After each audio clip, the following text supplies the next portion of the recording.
దేవుని స్తోత్రం కలుగుగాక. హల్లెలూయా. మంచిదండి. దేవుని కృపను బట్టి మనందరం కూడా దేవుని సన్నిధిలో మళ్ళీ కలుసుకుంటాం. ఇస్తాడు ఈ మైకు పోతుందా? దేవుడు మన చర్చిలో ఒక మంచి మైక్ సెట్ ఇవ్వాలని ఎప్పటి నుంచో ఆశపడుతున్నాడు. ఆశల త్వరలో తీరాలని చెప్పి ప్రార్థన చేద్దాం. మంచిది. దేవుడు తన కృపని మన మీద చూపించడానికి ఎల్లవేళలో కూడా సిద్ధంగా ఉంటాడు. దేవుడి కృప మన మీద ఎలా పనిచేస్తుంది? జాగ్రత్తగా గమనించినట్లయితే మొదటి పేతురులోని మొదటి అధ్యాయము 8వ వచనం చూసినట్లయితే, పేతురు రాసిన మొదటి పత్రిక 1వ అధ్యాయము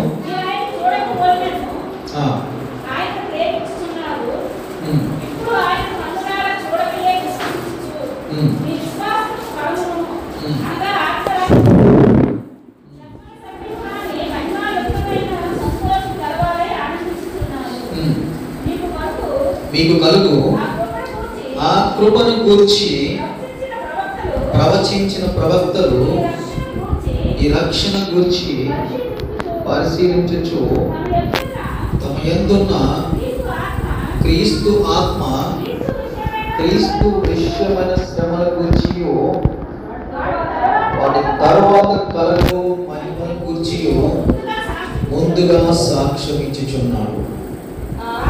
సరిపోతుందండి. మళ్ళీ ఒకసారి చదువుతాం. 7వ వచనం కూడా చదువుతాం.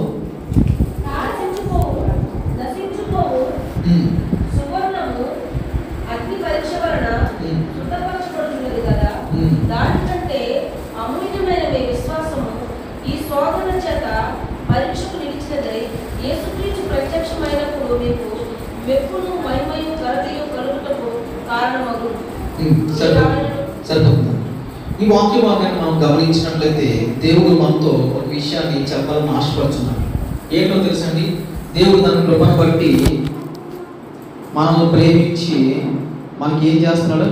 దేవుడు ప్రేమించి మనకి ఏం చేస్తున్నాడు? దేవుడు ప్రేమించి మనకి ఎన్నెన్నో అవకాశాలు ఇస్తున్నాడు. ఏ విషయంలో? అన్ని విషయాల్లో కూడా దేవుడు అవకాశాలు మనకి కలిగజేస్తున్నాడు. అదే దేవుడి యొక్క ప్రేమ. అందులో విషయంగానే దేవుని సన్నిధిలో మనం ఉండడానికి తన కృప చూపిస్తున్నాడు. దేవుని సన్నిధిలో మనం ఉండడానికి తన కృప చూపిస్తున్నాడు. 12వ వచనం చూసినట్లయితే, పరలోకం నుండి పంపబడిన పరిశుద్ధాత్మ వలన మీకు సువార్త ప్రకటించిన వారి ద్వారా మీకిప్పుడు తెలుపబడిన ఈ సంగతుల విషయమై తమ కొరకు కాదు కానీ మీ కొరకే సంగతి వారికి బయలుపరచబడెను. దేవదూతలు ఈ కార్యములను తొంగి చూడగోరుచున్నారు. ఎంత మంచి మాట రాస్తున్నాడండి. సువార్త ఎక్కడి నుంచి మనకు అందిందంట? సువార్త. ఏంటో సువార్త అంటే, మనము రక్షణలోకి రావడానికి దేవుడు ఏర్పాటు చేసిన ఒక ప్రణాళిక. అదే సువార్త. మీరు ఈరోజు దేవుని యొక్క సన్నిధిలో ఉన్నారు అంటే దేవుడి యొక్క ప్రేమ ప్రణాళిక ఉండబట్టే ఈరోజు దేవుని సన్నిధిలోకి మనం వచ్చాము. ఈ కార్యము ఎలా సిద్ధిస్తుంది, వీళ్ళు ఎలా నిలబడతారు, ఎలా గమ్యం చేరుతారని చెప్పి ఎక్కడి నుంచి వస్తారని దూతలు? పరలోక రాజ్యం నుంచి వంగి కిందకి మనల్ని అందరినీ చూస్తున్నారంట. బైబిల్లో ఒక మంచి వచనం రాయించాడు దేవుడు. ప్రతి మనిషికి కూడా దేవుడు దేవదూతల సహాయాన్ని ఇస్తానని చెప్పి రాయించాడు. మీ ఎడల మా ఎడల దేవుడి యొక్క దూతలు పరిచయం చేస్తారంట. మనం పడిపోకుండా, మనం త్రొట్టిల్లకుండా, మనం పొరపాట్లు చేయకుండా, మన పాప మార్గములు వెళ్ళకుండా దేవుడు తన దూతలకు ఆజ్ఞాపించాడంట. ఆ దూతలు మనకి కనబడకుండా మనతో పాటు సన్నిహితంగా నడుస్తూ ఉంటాయి. మన ఆలోచనలు మారుస్తూ ఉంటాయి. మన ప్రమాదాలు తప్పిస్తుంటాయి. మనం ఒక మార్గం వెళ్దాం అనుకుంటే వేరొక మార్గంలో వెళ్ళేటట్టు మంచి మార్గాన్ని మనకు తెలియజేస్తాయి. దానికోసం ఎంతోమంది దూతల్ని దేవుడు ప్రేమించిన మీకోసం, మా కోసం ఎంతోమంది దూతల్ని ఈరోజు మన కోసం ఉంచాడు భూమి మీద. మనం అయితే పట్టించుకోవట్లేదు, కానీ దూతలు మన కోసం కేర్ తీసుకుంటాయంట. ప్రతిరోజు కూడా చిన్న చిన్న ప్రమాదాలు ఎందుకు తప్పిపోతున్నాయి, మనకి చిన్న చిన్న ఆపదలు ఎందుకు తప్పిపోతున్నాయి, లేకపోతే ఘోరమైన ప్రమాదాలు ఎందుకు మన దగ్గరికి రావట్లేదంటే దానికి కారణం ఏంటో తెలుసా? మనకి ఏర్పాటు చేయబడిన దూతలు మనల్ని కాపాడుతున్నాయి. మన కోసం నిర్ణయించిన దూతలు మనల్ని జాగ్రత్త వహించి టేక్ కేర్ చేస్తున్నాయి. చాలా జాగ్రత్త వహించి మనం పడిపోకుండా దూతలు మన కోసం కాపలా కాస్తున్నాయి. ఎక్కడ? ఈ భూమి మీద మనతో పాటు కనపడకుండా. అంత గొప్ప భాగ్యాన్ని దేవుడు మనకి ఇచ్చాడు. ఎంత భాగ్యం ఇచ్చాడు? దేవదూతలకు లేనటువంటి గొప్ప కార్యాలు మనం చేయడానికి, దేవదూతలు సంపాదించలేని గొప్ప అర్హత మనం సంపాదించడానికి, దేవదూతల చేత పరిచర్య చేయించుకోవడానికి ఈరోజు దేవుడు నిన్ను నన్ను ఏం చేశాడండి? ఎన్నుకున్నాడు. ఈ సువార్త, ఈ ప్రణాళిక ఎక్కడి నుంచి వచ్చిందంటే పైనుంచి వచ్చింది. పరలోక రాజ్యం నుంచి పంపబడ్డది ఈ సువార్త ప్రణాళిక. ఒక లెక్క ప్రకారం, పద్ధతి ప్రకారం నిన్ను నన్ను ఈరోజు దేవుడు ఏం చేశాడు? తన ప్రేమతో బంధించి హత్తుకొని మనల్ని ఈరోజు సన్నిధిలో కూర్చోబెట్టాడు. ఎందుకు కూర్చోబెట్టాడంటే నిన్ను నన్ను దేవుడు ప్రేమిస్తున్నాడు. నిన్ను నన్ను దేవుడు ప్రేమిస్తూనే ఉన్నాడు. కడ వరకు కూడా దేవుడు మనల్ని ఏం చేస్తాడు? ప్రేమిస్తూనే ఉంటాడు. మనకి ఏ ప్రమాదం రాకుండా తన దేవదూతలకు ఆజ్ఞ ఇచ్చి కాపాడు, నా యొక్క బిడ్డను కాపాడు, భూమి మీద ఇటువంటి ఇబ్బంది లేకుండా, ఇటువంటి ప్రమాదం లేకుండా కాపాడు అని చెప్పి దూతలకు నిర్ణయించి దూతలను పంపిస్తే ఆ దూతలు మన చుట్టూ ఉండి మన భక్తి కొలది, భక్తి పరిమాణం కొలది మన చుట్టూ ప్రమాదాల సంఖ్య తగ్గించేటట్టుగా దూతల పరిమాణం ఉంటుందంట. తెలుసా? ఒక్కొక్కటి కాదు, ఒక్కొక్కరికి 2, 3, 4, 5 చాలా దూతలను ఏర్పాటు చేస్తున్నాడు దేవుడు. చాలా దూతలు మనకి పరిచర్య చేస్తున్నాయి. మనకు తెలియకుండా చాలా దూతలు మనకి కాపలా కాస్తున్నాయి. చాలా దూతలు మనల్ని కాపాడుతున్నాయి పడిపోకుండా. ఎన్నో విషయాల్లోని దేవదూతలు మనల్ని ఏం చేస్తున్నాయి? కాపాడి సంరక్షించి తుద మట్టుకు దేవుల్లో ఉండేటట్టుగా వారి ప్రణాళిక ప్రకారంగా పనిచేస్తున్నాయి. అంత గొప్ప భాగ్యవంతులు మనం ఈరోజు దేవుని సన్నిధిలో కూర్చున్నాం. చాలా ఈజీగా తీసుకోకుండా భాగ్యవంతులము, గొప్పవారము, దేవుని చేత కొనబడిన వారము, దేవుని చేత ఎన్నుకోబడిన వారము, దేవుని సన్నిధిలో ఉండే అర్హత పొందిన వారు అని చెప్పి ఈరోజు మనము ధైర్యంగా ఉండాలి. ఎంతో మందికి లేని అర్హత, గొప్ప భాగ్యము మీకు మాకు ఈరోజు దేవుడు ఇచ్చేసాడు. అంతే, ఆల్రెడీ డన్. ఇది ఇచ్చేసాడు. ఇంక అధైర్యపడకూడదు. ఇప్పుడు మనకున్న చిన్న సమస్యలు అన్నీ కూడా చాలా చిన్నవి అన్న సంగతి మనము గుర్తెరిగి, గొప్ప భాగ్యం దేవుడు ఆల్రెడీ మన కోసం ఇచ్చాడు. దూతలను కూడా ఏం చేస్తాడు? మన కోసము ఏర్పాటు చేశాడు. అందుకే ఎన్నో ప్రమాదాలు, ఆపదలు మన దగ్గర నుంచి తొలగిపోతున్నాయనే సత్యాన్ని ఈరోజు మనం బలంగా నమ్మాలి. దేవుని కార్యాలు బలంగా చూడాలి. ఈ లోకంలో ఎవరైతే దేవుని కార్యాలని ఊహించగలుగుతారు, గమనించగలుగుతారు, వారు ధన్యులని చెప్పి దేవుడు తెలియజేస్తాను. ఈరోజు దేవుని కార్యాలను గమనించాలి, దేవుని కార్యాలు చూడగలగాలి, దేవుని కార్యాలు అర్థం చేసుకుని హృదయాన్ని సంపాదించగలగాలి. ఆ నేత్రాలు కలిగి ఉండాలి. దేవుడి యొక్క స్వరం విని యొక్క చెవులు మనం కలిగి ఉండాలి. దేవుని యొక్క కార్యాలన్నీ మనం గ్రహిస్తూ ఉండాలి. అదే దేవుని చిత్తం. అంత గొప్ప భాగ్యం మనకి ఈరోజు దేవుడు ఇచ్చాడని చెప్పి మిమ్మల్ని మరొకసారి ప్రేమిస్తున్నాను అని చెప్పి తెలియజేస్తాను. మిమ్మల్ని నేను ప్రేమిస్తున్నాను అని చెప్పి మళ్ళీ తెలియజేస్తాను. దేవుడు ఏమన్నాడు? నేను మిమ్మల్ని అందరినీ ప్రేమిస్తున్నాను అని మళ్ళీ మనకు తెలియజేస్తాను. నేను ఇన్ని ప్రణాళికలు మీకోసం వేసి నేను మిమ్మల్ని ప్రేమిస్తున్నాను అని చెప్పి దేవుడు మనల్ని ఎంతగానో ప్రేమిస్తున్నట్టుగా మనకి ఈ వచనంలో తెలియజేస్తున్నాను. 13 కూడా చూసినట్లయితే, కాబట్టి మీ మనస్సు అను నడుము కట్టుకుని నిబ్బరమైన బుద్ధి గలవారే యేసుక్రీస్తు ప్రత్యక్షమైనప్పుడు మీకు దేవుడు కృప విషయమై సంపూర్ణ నిరీక్షణ కలిగి ఉండుడి. సరిపోతుంది.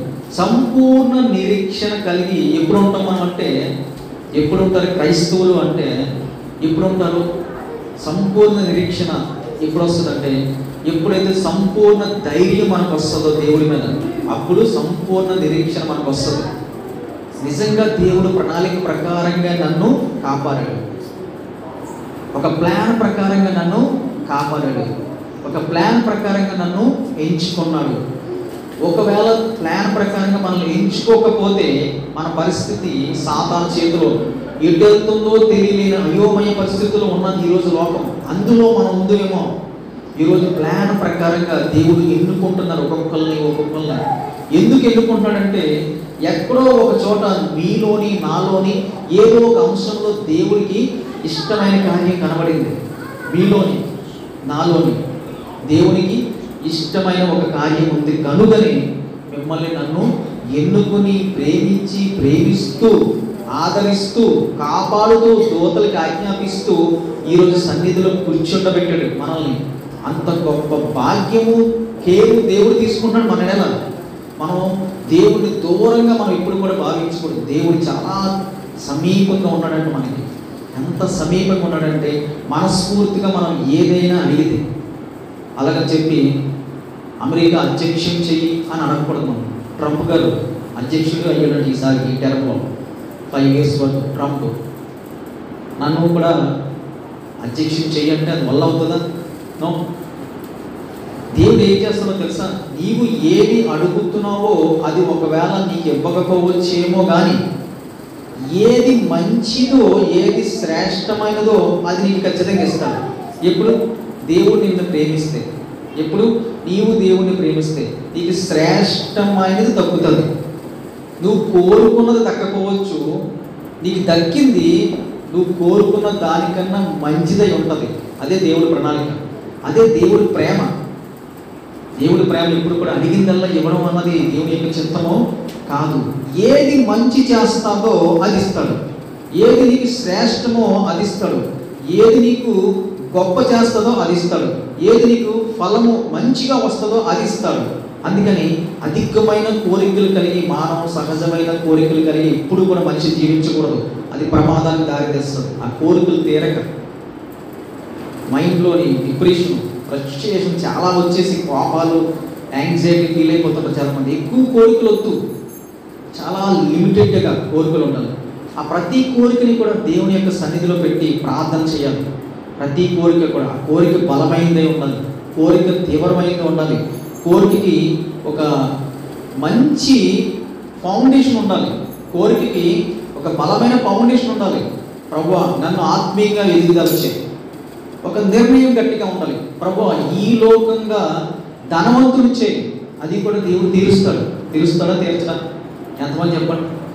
దేవుడిని డబ్బులు అడిగితే డబ్బులు ఇస్తాడా? ఇవ్వడా? 100% దేవుడు డబ్బులు ఇస్తాడు. ఎలా ఉండాలో తెలుసా? కోరిక చాలా బలంగా ఉండాలి. ఆ కోరిక అత్యాస అన్నట్టుగా ఉండకూడదు. ఆ కోరిక నీకు అవసరమైనట్టుగా ఉండాలి. దేవుడి దగ్గర అది నీకు అవసరము అని ఎప్పుడైతే గమనిస్తాడో దేవుడు నీకు అది ఇస్తాడు. ఎప్పుడైతే నీ కోరిక అవసరాలు దాటిపోయి నెక్స్ట్ లెవెల్లో ఆ విలాసాలకు వెళ్ళిపోతున్నట్టుగా దేవుడికి ఎప్పుడైతే అనిపిస్తుందో అప్పుడు నీ కోరికలు తీర్చడు. ఆ స్టేజ్లో మనిషి దారి తప్పిపోతాడు. అవసరం దాటి విలాసాలకు వెళ్ళిపోయిన స్టేజ్లో ఒకవేళ దేవుడు ఆ కోరికలు కూడా తీరిస్తే మనిషి మార్గము తొలగి చెడు మార్గంలోకి వెళ్ళిపోతాడు. అందుకే అధికమైన కోరికలు లేకుండా మంచి కోరికలు, స్ట్రాంగ్ కోరికలు, బలమైన కోరికలు, తీవ్రమైన కోరికలు, అవసరానికి మట్టు కోరికలు మాత్రమే మనిషి కలిగి ఉండాలి అన్న సత్యాన్ని ఈరోజు మనం గమనించాలి. ఏ కోరిక పడితే కోరిక, ఏ ప్రార్థన పడితే ప్రార్థన దేవుడు ఆలకించి నెరవేర్చే స్థితిలో లేడు. ఆయన అంత అమాయకుడు కాదు. ఏది అడిగితే అది ఇస్తాడు అని భ్రమపరిచే ప్రార్థన అది చెల్లదు. మన కోరికలో ఒక న్యాయం ఉండాలి, ఒక నీతి ఉండాలి, ఒక ఫౌండేషన్ బాగుండాలి. న్యాయబద్ధమైన ప్రతి ప్రార్థన దేవుడు నెరవేరుస్తాడు. న్యాయబద్ధమైన ప్రతి కోరిక కూడా దేవుడు తీరుస్తాడు. ఒకవేళ అది సాధ్యం కాలేదైనా తీరుస్తాడు. ఇక్కడ విషయం ఏంటో తెలుసండి, అది అసాధ్యమైనా సరే న్యాయబద్ధమైన ప్రార్థన చెల్లుతుంది దేవుడి దగ్గర. అది ఫలబద్ధం అవుతుంది. అది అసాధ్యం అయినా సరే నీ యొక్క బలమైన కోరికకి దేవుడు మొత్తం మార్పులు చేస్తుంటాడు. ప్రకృతిని మారుస్తాడు, బాడీలో సెటప్ అంతా మార్చేస్తాడు. అంత శక్తి కలిగిన వాడు ఆ ప్రార్థనలో న్యాయబద్ధమైన అంశం ఉంటే. ఒకరికి పిల్లలు పుట్టరు ఫైనల్, కానీ ఆ స్త్రీ న్యాయబద్ధంగా ఎటువంటి అధికమైన ఆలోచన లేకుండా న్యాయబద్ధంగా ప్రార్థన చేస్తే దేవుడు మొత్తం సెటప్ మార్చి పిల్లల్ని ఇస్తాడు. ఒక వ్యక్తిగా ఆర్థిక పరంగా అభివృద్ధి పొందే అవకాశమే లేదు. కానీ ఆ ప్రార్థన ఆర్థిక పరంగా కావాలి అభివృద్ధి అనే ప్రార్థనలోని దేవుడు హేతుబద్ధంగా చక్కగా న్యాయబద్ధంగా ఎక్కడైనా ఆ ప్రార్థన ఉంటే దేవుడు వారికి అవకాశాలు లేకపోయినా కొత్త మార్గాల ద్వారా వారిని అభివృద్ధిలోకి తీసుకొచ్చేస్తాడు. తెలుసండి, ఆ ప్రార్థన అంత శక్తిగా ఉండాలి.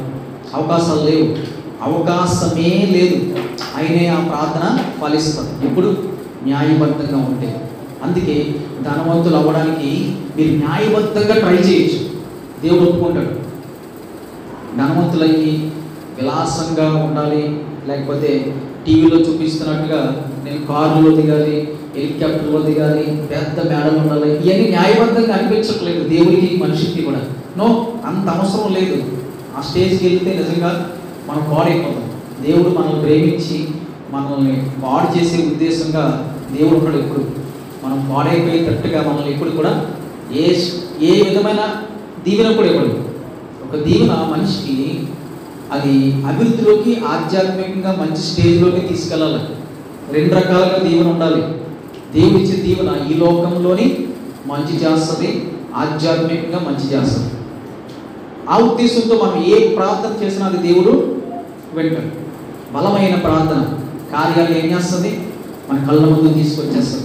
బలమైన ప్రార్థన ఏ యొక్క అంశాన్నైనా సిద్ధించేటట్టు చేస్తుంది. అంత బలమైన కోరిక ఉండాలి, న్యాయబద్ధమైన కోరిక ఉండాలి, హేతుబద్ధమైన కోరిక ఉండాలి. ఇతరులు నాశనం అయిపోవాలని కోరుకునే ప్రార్థన అసలు చెల్లదు. దేవుడు దానికి రివర్స్ అయిపోతుంది. మన జీవితంలో ఎంతోమంది చూసున్నాం. వాళ్ళు పాడైపోవాలి, వీళ్ళు పాడైపోవాలి, వాళ్ళ ఇంట్లో అది అవ్వాలి, వీళ్ళ ఇంట్లో అది అవ్వాలి అని చాలామంది అనుకుంటూ ఉంటారు, ఆశపడుతుంటారు. దేవుడు ఊరుకుంటాడని చెప్పండి. అసలు ఒక మనిషి అలా తలంచడమే చాలా తప్పు, చాలా తప్పది. ఒక వ్యక్తి ఇంకొక వ్యక్తిని కిందకి వెళ్ళిపోవాలి, పాడైపోవాలి, అది బాగోకూడదు అనుకోవడము అది భయంకరమైన పాపం అయిపోతుంది దేవుడు. ఎందుకు అంటే అది ఒక ఆజ్ఞని పూర్తిగా వ్యతిరేకిస్తూ ఉంటుంది. దేవుడు ఇచ్చిన ఎన్ని ఆజ్ఞలు ఇచ్చాడంటే కొత్త నిబంధనలు మనకి 2 ఆజ్ఞలు చెప్పండి. దీనివల్ల నీ పొరుగువారిని ప్రేమించండి. ఇంకొకటి సెకండ్ది, నీ దేవుణ్ణి పూర్ణ బలంతో పూర్ణ ఆత్మతో సేవించాలి. నెక్స్ట్, మనం ఎలాగైతే మనల్ని సేఫ్గా ఉండాలనుకుంటామో, బాగుండాలనుకుంటామో, బాగా ఉండాలనుకుంటామో, సేమ్ అదే as it is feeling outer మీద కూడా మనకు ఉండాలి. ఎప్పుడైతే మన ప్రార్థనలోని వాళ్ళు పాడైపోవాలనుకుంటున్నామో ఈ 2 ఆజ్ఞలు మనం ఏం చేస్తున్నాం? ధిక్కరించినట్టు అయిపోతుందా లేదా చెప్పండి. వాళ్ళు పాడైపోవాలి, మనం బాగుండాలి. ఏమైపోయింది? 2 ఆజ్ఞలు పూర్తిగా ధిక్కరించాం. 2 ఆజ్ఞలు పూర్తిగా ధిక్కరిస్తే దేవుడు ఒప్పుకుంటాడా? నో, ఒప్పుకోడు. అందుకనే అందరూ బాగుండాలి అనుకోవడము ఆ యొక్క ప్రార్థన అది మనకి ఎంతగానో శ్రేష్ఠకరంగా దేవుడు దీవిస్తున్నాడు. అందరూ బాగుండాలి, మనుషులే, అందరూ మనుషులే, అందరూ దేవుని కుమారులే, అందరూ కూడా ఒకే ఒక సంతానము, అందరూ బాగుండాలి. వారి యొక్క ఆలోచన స్థితి, మాట తీరు ఏమైనా సరే అందరూ బాగుండాలి అని ప్రార్థన చేయాలి. దేవుడితో ఇప్పుడు కూడా ఆసామాషిక ప్రార్థనలో మనం ఏది పడుతుంది ప్రార్థన చేయకూడదు. ఒక పెద్ద వ్యక్తితోనే ఏది పడుతుంది మాట్లాడకూడదు. ఒక కలెక్టర్ దగ్గరికి వెళ్ళి, మినిస్టర్ దగ్గరికి వెళ్ళి ఇంట్లో మనిషితో మాట్లాడినట్టు మనం మాట్లాడకూడదు. ప్రోటోకాల్ మెయింటైన్ చేయాలి. ఒక పద్ధతి, ఒక ఆ స్టేజ్ ప్రకారంగా మాట్లాడు, ఆర్డర్ ప్రకారంగా మాట్లాడు, అవసరమైతే మాట్లాడు. ఎలాగైతే చేస్తామో అలాగే దేవుడి దగ్గరికి వచ్చేసరికి ఇంకా బాగా జాగ్రత్త వహించాలి. ఎంతలో నీ ద్వేషిస్తున్నట్టుగా ప్రార్థన ఎక్కడైనా ఒకవేళ దేవుడు వింటే చాలా డేంజర్ అయిపోతుంది. ఎంత డేంజర్ అయిపోతుంది? తిరిగి తిరిగి తిరిగి మన నెత్తికి వచ్చేస్తుంది ఆ ప్రార్థన. ఆ గుంట తవ్వాలని చెప్పి ఆశపడుతున్నాడు భక్తులకి. ఆ గుంటలు వాళ్ళే పడుతురు కాదని చెప్పి భక్తులు ఏం చేస్తున్నాడు చెప్తున్నాడు. ఎవరైతే వల వండుతారో ఆ వలలో వాళ్ళే చిక్కుపడతారంట. ఎవరైతే తప్పుడు ప్రార్థన చేస్తారో ఆ ప్రార్థన దేవుడు ఏం ఆలోచించకుండా వాళ్ళ నెత్తి మీద తీసుకొచ్చేస్తారు. అందుకని ఇప్పుడు కూడా ప్రార్థనలోని నెగిటివ్గా ఏది మాట్లాడకూడదు. సర్వశక్తివంతుడు హృదయాన్ని కూడా పరిశీలిస్తాడు. నెగిటివ్గా ఏ ప్రార్థన ఉండకూడదు. ఒకవేళ మన అభివృద్ధికి మనం నెగిటివ్గా చేస్తున్న ప్రార్థన ఎంతవరకు అడ్డుగా ఉందేమో గుర్తుపెట్టుకోవాలి. ఎంతవరకు మనం అంత బాగా చేస్తున్నాం, మన ప్రార్థనకు వచ్చేసరికి 2-3 మీద మనం దేశం దేవుడికి కూడా తెలియజేస్తున్నాం అనుకో, దేవుడికి అది నప్పట్లేదేమో. అందువల్ల మన అభివృద్ధి ఇంకా అక్కడక్కడే ఉందేమో.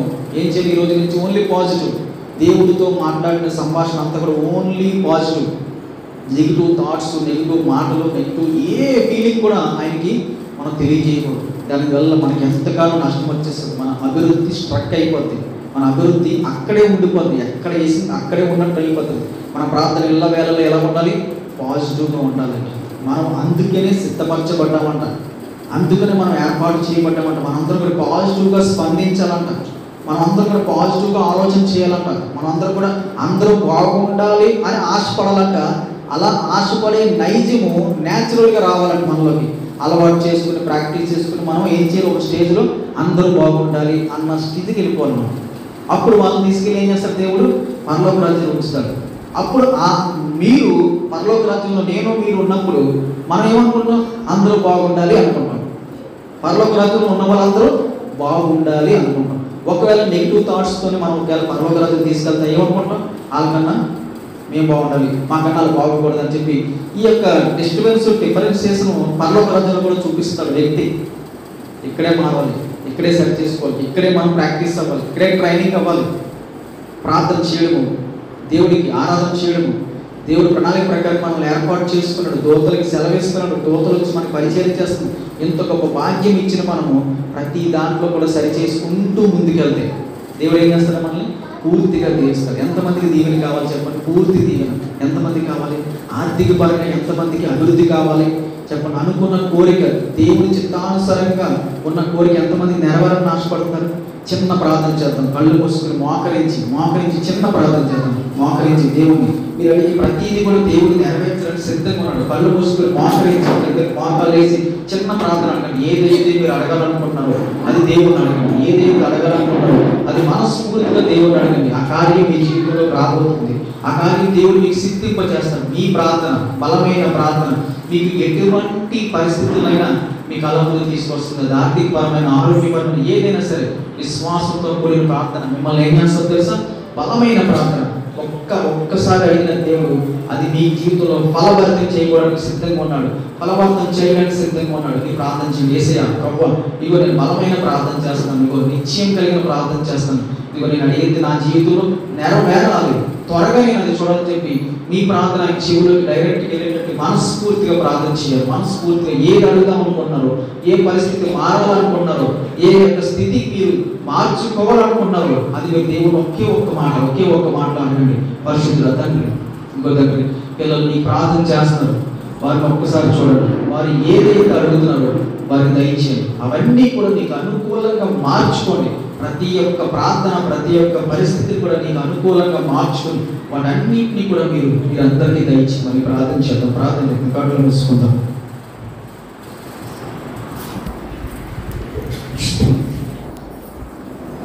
పర్వతండి నీ పాదాలకు లెక్కలేస్తున్న స్తోత్రాలు. ఇది నాయన కీర్తనకారుడు ప్రార్థన ఆలకించువాడా అని మాట్లాడుతున్నారు ప్రభు. నిజమే, మీరు ప్రార్థన ఆలకించే గొప్ప దేవుడు ప్రభు. ఇదిగో రాత్రి నాయన మీరు ప్రేమించిన నీ బిడ్డలు, మీ ప్రేమైన కుమార్తెలు, కుమారులు నాయన మీరు చేస్తున్న కార్యాలు బట్టి, మీరు చూపిస్తున్న ప్రభుని బట్టి ఈ సమయంలో చేయబడే ప్రతి ప్రార్థన మీరు ఆలకిస్తున్నారు ప్రభు.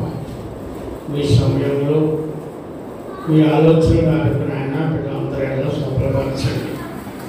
రాత్రి బిడ్డలు నాయన ఎన్నో ఆశలతో మందిరానికి వచ్చారు ప్రభు. వచ్చిన ప్రతి బిడ్డలు కూడా మీరు దీవించండి అయ్యా. నీ కృప, నీ ప్రేమ ప్రతి బిడ్డకు పెంచండి. వచ్చిన మేము నాయన ఒట్టిగా బయటికి వెళ్ళకూడదయ్యా. నీ మందిరంలో నుండి నీ ఆశీర్వాదాలు తీసుకుని మేము దీవించబడి వెళ్ళాలని ఆశపడుతున్నాను. వారికి రాత్రి వచ్చిన మమ్మల్ని అందరినీ కూడా దీవించండి. నీ వాక్యం కుమారుని కూడా దీవించండి. రాత్రి వెళ్ళిన మమ్మల్ని అందరినీ ప్రత్యేక పేరు పేరు దీవించండి. నిశ్చితమైతే నిరాకరాశమైతే ప్రభావ మరొక సోదరం రేపు రాత్రి చిత్తపాడు కూడుకలు మేము కలుసుకున్న స్వామి వారు నీ ప్రసన్నత, నీ సన్నిధి నాకు మాకు అందరికీ వచ్చిన ప్రతి వారిని కూడా నీ కృపగా జీవించి మహిమ గంటలు అక్కడే పనులు త్వరగా శక్తి క్రీస్తు ప్రభు ద్వారా వేడుకొని ప్రార్థన చేస్తున్నాం తండ్రి. ఆమె